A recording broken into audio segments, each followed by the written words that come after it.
6절 여호와께서 또 모세에게 말씀하여 이르시되 이스라엘 자손에게 말하여 그들에게 이르라 너희가 요단강을 건너 가나안 땅에 들어가거든 너희를 위하여 성읍을 도피성으로 정하여 부지 중에 살인한 자가 그리로 피하게 하라. 자, 오늘은 도피성에 관한 내용입니다. 자, 어제 보면 레인에게 48개의 성읍을 주라고 그랬죠. 그리고 48개 중에 6개는 도피성으로 지정하도록 되어 있습니다. 그래서 요단강 동편에 3개, 요단강 서편에 3개 이렇게 되어 있고요. 자, 그러면 이 도피성은 누가 들어가서 살 수 있는가? 자, 11절을 보면 부지 중에 살인한 자가 그리로 피하게 하라. 즉 고의성이 없는 살인. 정말 자기도 원하지 않게 이렇게 실수로 사람을 죽이게 되는 경우가 있죠. 그런 사람들이 그곳에 가서 피해 있는 동안 또 재판을 받아서 무죄 판결이 나면 그곳에서 살 수 있도록 그렇게 하라는 것입니다. 자, 구체적인 사례는 뒤에 이제 22절부터 나옵니다. 자, 12절 이는 너희가 복수할 자에게서 도피하는 성을 삼아 살인자가 회중 앞에서 판결을 받기까지 죽지 않게 하기 위함이니라. 자, 누군가 사람을 죽이게 되면 이제 실수로 죽인 사람이 있죠. 또 그런 사람들이 이곳에 와서 판결을 받기까지, 그래서 자기의 죄가 무죄라는 걸 증명할 때까지. 또 때로는 고의적인 사람도 거짓말로 올 수 있겠죠. 자, 그러나 어쨌든 그 판결을 받기까지는 이 도피성 안에 있으면 죽일 수가 없는 거예요. 고의가 있든 없든 이곳에 오면 일단은 죽일 수 없습니다. 자, 그 다음에 13절 너희가 줄 성읍의 6을 도피성이 되게 하되 새 성읍은 요단 이쪽에 두고 새 성읍은 가나안 땅에 두어 도피성이 되게 하라. 이 6 성읍은 이스라엘 자손과 타국인과 이스라엘 중에 거류하는 자의 도피성이 되리니 부지 중에 살인한 모든 자가 그리로 도피할 수 있으리라. 자, 6개 성읍 요단 2편은 지금 요단강 동쪽에 있으니까 요단 2편이 되고 나머지 3개는 가나안 땅 요단 서편이 되는 거죠. 자, 여호수아 21장에 보면 이 도피성의 위치가 정확하게 나옵니다. 그래서 요단 서편에는 납달리, 에브라임, 유다 지파의 도피성이 있고요. 요단 동편에는 루벤, 갓 지파, 므낫세 반 지파, 지파별로 한 개씩 이렇게 있습니다. 왜 이렇게 3개만 있고 군데군데 이렇게 떨어져 있느냐 하면은 나중에 여러분 지도를 검색해 보면 알 수 있습니다. 이 3개의 위치가 이제 동편 성편은 요단강으로 갈라져 있는 거고 왜 이렇게 있느냐 했을 때 지도를 보면 상중하에 있어요. 그 가나안 땅에 이제 길이 있다잖아요. 이스라엘 땅이 위에 있고 중간에 있고 아래에 있고. 자, 그러면 왜 이렇게 군데군데 있게 했을까? 이거는 우리가 신명기에서 이미 살펴봤습니다. 금요기도회 때. 너무 멀면 안 되는 거예요. 신속하게 어디서든지 반나절 만에 도망갈 수 있도록. 그래서 어디에서 도망가든 반나절이면 다 갈 수 있어요, 이곳에. 그렇게 하기 위해서 가장 중앙 위치에 이 3개를 정한 것입니다. 그래서 여러분 너무 멀면 안 되겠죠. 나는 실수로 죽였는데 그 가족이 나를 복수하려고 죽이려고 쫓아오는데 너무 멀면은 도망가다가 잡혀서 죽을 수도 있잖아요. 그래서 그런 일이 없도록 반나절 안에 갈 수 있도록 이렇게 중간중간 해놨고요. 우리 신명기에서 살펴봤는데 금요일날 여기 보면은 그 또 규칙이 있습니다. 그 도피성에 이제 제사장 레인들이 살잖아요. 이 사람들의 역할은 하나가 더 있어요. 다른 성읍하고 좀 다르죠. 그게 뭐냐면 이 도피성에 주변 길을 닦아놔야 돼요. 길을 닦아놔야 되고 그리고 또 길을 빨리 찾아올 수 있도록 중간중간에 이정표를 세워놔야 돼요. 이쪽으로 가면 도피성이 있다. 우리 유다 지파의 도피성이 있다. 이렇게 이정표를 세워놔야 돼요. 왜냐? 이 실수로 사람을 죽인 사람이 도피성에 이제 빨리 가야 되는데 찾아왔는데 찾아와서 막 숲이 우거져가지고 길을 못 찾거나 또 길이 복잡해서 사거리에서 헤맨다거나 이러면 안 되는 거예요. 그러다 또 죽을 수 있는 거죠. 그래서 그런 일이 없도록 길을 깨끗하게 닦아놓고 이정표를 세워놔라. 이렇게까지 우리 하나님 말씀하신 거예요.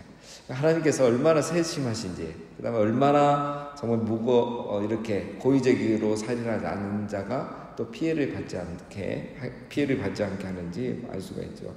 그래서 하나님은 이제 죽은 자의 생명도 귀하지만 정말 귀하죠.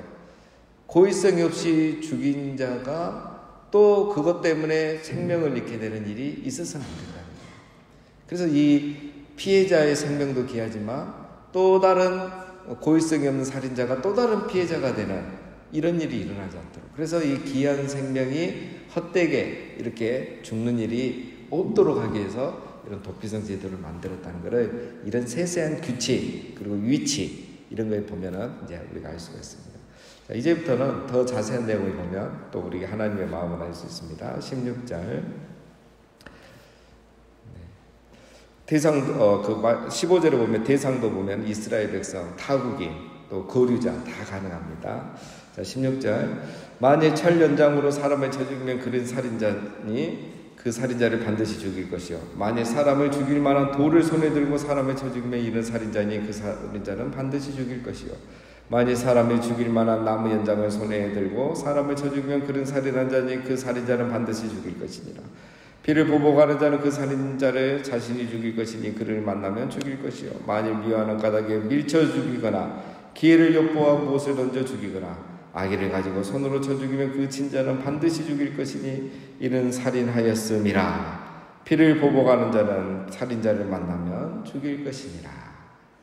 자, 도피성에 와도 보호받을 수 없는 경우가 있습니다. 누굽니까? 첫 번째 16절에 철 연장으로 사람을 쳐 죽인다. 철이란 것은 사람을 죽일 수 있는 건데 그걸 가지고 사람을 때려서 죽였다. 그건 우연이 아니죠. 고의성이죠. 그 다음에 17절 죽일 만한 돌을, 그러니까 이만한 조약돌이 아니라 이 주먹만한 돌을 들어서 사람을 때렸다. 이것도 고의성이죠. 그렇죠? 그래서 그 사람도 보호받을 수 없습니다. 18절에 사람을 죽일 만한 나무 연장을 가지고, 나무라 하지만 나 나무로 때리면 죽을 줄 몰랐어. 이게 안 되는 거야. 사람을 죽일 만한 나무 연장, 연장은 이 공격성이 있는 거죠. 공격성을 갖고 고의적으로 했다 하는 것은 용서받을 수 없습니다. 그 다음에 또 보면 20절에 미워하는 까닭에 밀쳐 죽이거나, 미우니까 그냥 팍 밀었는데 그게 낭떠러지 위에 건물 위에서 민 거예요. 그럼 이거 100% 죽일 고의성을 갖고 하는 거잖아요. 고의적으로. 그것도 용서받을 수 없습니다. 기회를 엿보아 무엇을 던져 죽이거나, 숨어 있다가 저 지나가면 위에서 뭘 던져갖고 죽이는 거예요. 이거는 우연이 아니에요. 고의성인 거죠. 용서받지 못합니다. 아기를 가지고 손으로 쳐 죽인 사람. 무기를 안 들었어도, 연장이 없어도 손으로 내가 아기를 가지고 저 사람 죽이겠다, 내가 복수하겠다 해서 그런 경우는 다 용서받지 못합니다. 그런 경우는 이 피해자의 가족이나 형제나 그 사람이 살인자를 죽여도 살인죄가 아니다, 죄가 아니다는 거죠. 자, 이런 경우는 이제 뭐냐면 도피성에 와도 고의성이 있다는 것으로 유죄 판결이 나면 이렇게 보복을 할 수 있다라는 것입니다. 자, 22절.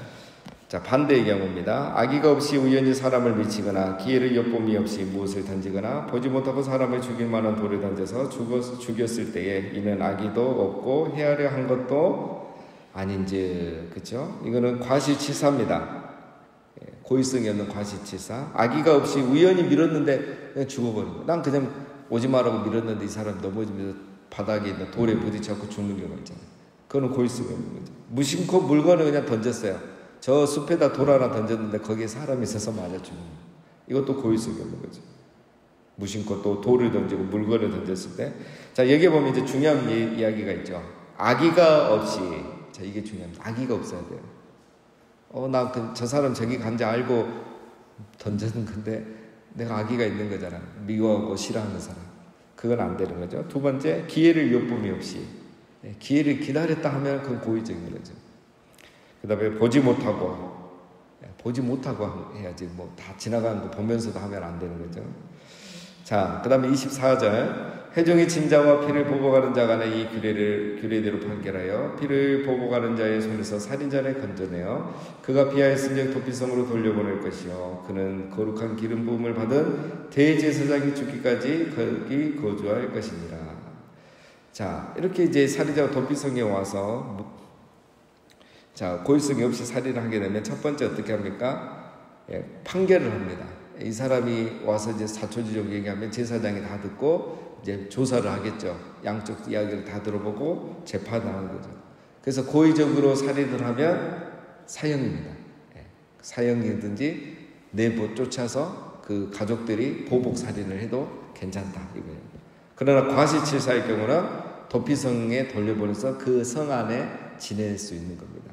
밖에 나가면 그 가족들은 어쨌든 억울하잖아요. 피해자 가족은 어쨌든 복수를 하고 싶겠죠. 그래서 그런 또 다른 희생이 일어나지 않도록 도피성 안에 살게 해주라는 거예요. 그러면 그 피해자 가족도 이 사람에게 보복할 수 없어요. 만약 그런 경우를 보복하면 그건 또 살인죄가 되는 거예요. 자, 근데 여기서 하나 중요한 거는 대제사장이 죽기까지 거기 거주할지니라.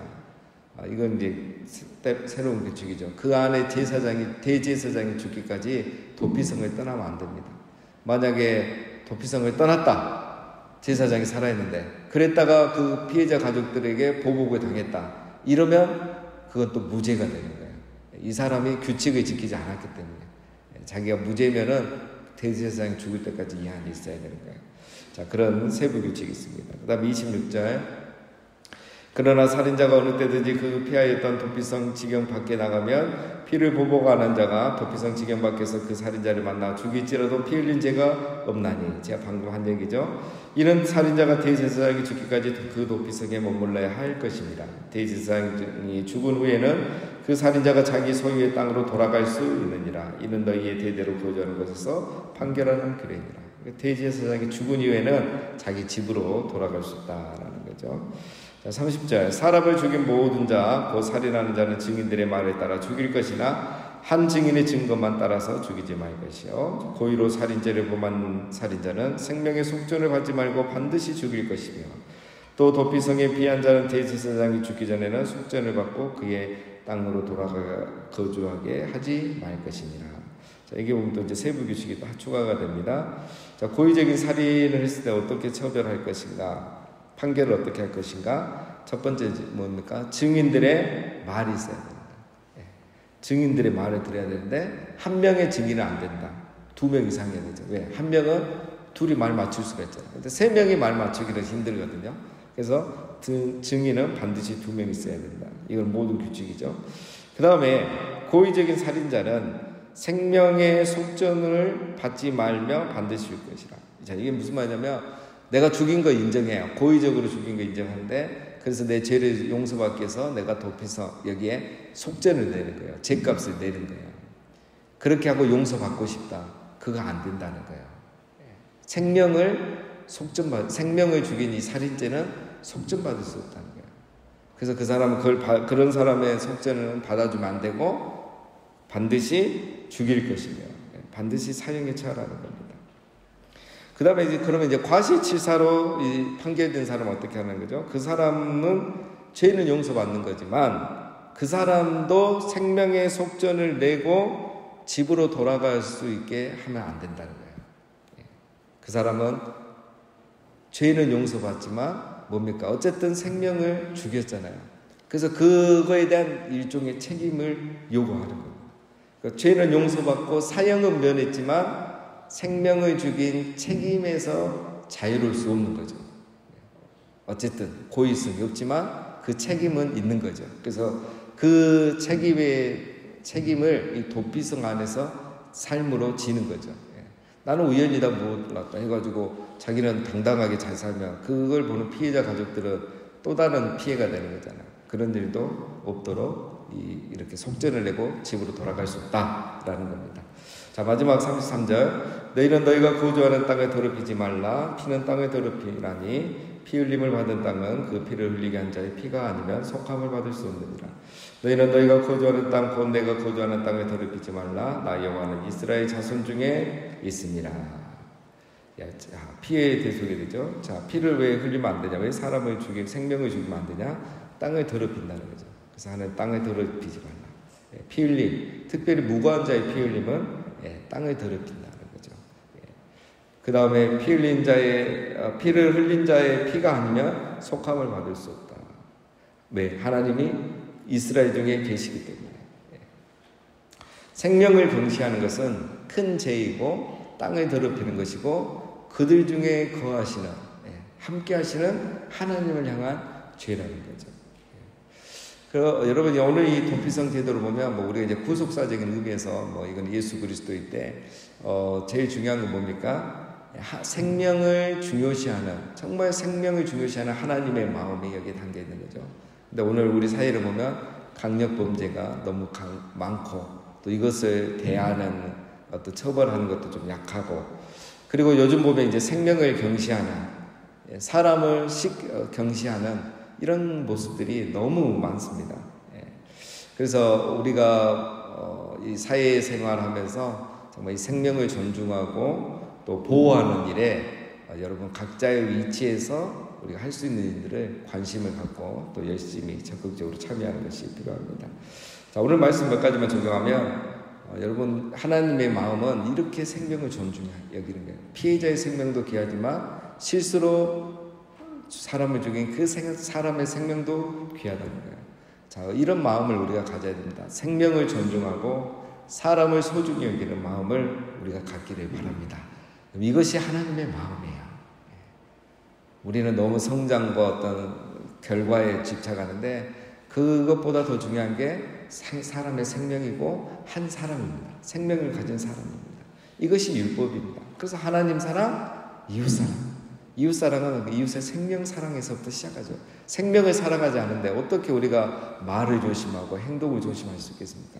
생명을 사랑합니다. 그 다음에 보면 고의적인 살인자는 엄정한 벌을 주고 비고의적 살인자에게는 긍휼과 보호의 은혜를 베푸는 거죠. 하나님은 이렇게 세심하게 한 사람 한 사람을 다 돌보시는 거예요. 여러분 우리가 생명을 소중히 여긴다면 한 사람 한 사람을 소중하게 여기고 존중하는 겁니다.